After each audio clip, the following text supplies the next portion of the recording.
Penyanyi muda asal Tangerang Selatan, Tasya Alessia berhasil menjadi juara D Akademi 7. Tasya dinobatkan sebagai juara D Akademi 7 pada malam grand final kemenangan, Jumat, 26 Desember 2025. Anak didik coach Melili ini berhasil mengungguli pesaingnya, Ahmad Valen Akbar, pada perolehan virtual gift. Virtual gift adalah hadiah berbentuk koin virtual untuk peserta dari para penggemar yang bisa dikonversi menjadi uang tunai.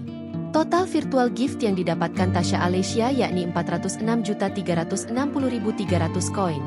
Sementara, Valen menyusul dengan 359.843.700 koin. Sebagai juara D Akademi 7, Tasya Alessia berhak atas hadiah uang tunai 300 juta rupiah, trofi kemenangan, dan lagu kemenangan, Teman Jadi Nyaman. Selain itu, Tasya juga mendapatkan beasiswa penuh di Institut Media Digital MTech, IMD, apartemen siap huni selama 1 tahun, serta kontrak manajemen artis dan label selama 1 tahun. Kemudian, Tasya memperoleh bonus berupa paket umrah. Pemilik nama lengkap Anastasia Febrianti Susilo Alessia ini adalah peserta yang mewakili Tangerang Selatan, Banten. Usianya masih sangat muda, yakni 15 tahun dan berstatus sebagai siswi SMP. Tasya memiliki karakter vokal husky ala Gen Z. Ia juga mampu bernyanyi multi-genre, mulai dari pop, rock, hingga dangdut klasik. Kekuatannya juga terletak dalam kepercayaan diri saat menampilkan aksi panggung. Kepercayaan diri Tasya di Akademi 7 tidak datang tiba-tiba. Tasya sudah membangunnya sejak lama dengan mengikuti berbagai kompetisi.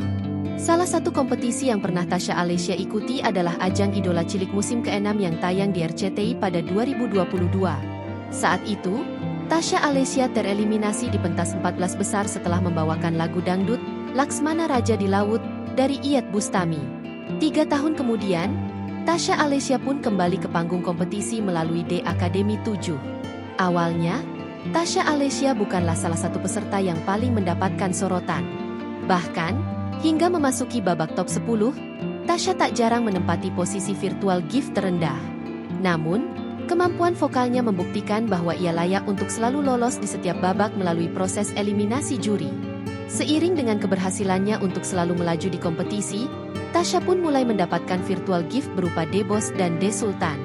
Download Tribun X sekarang, menghadirkan lokal menjadi Indonesia.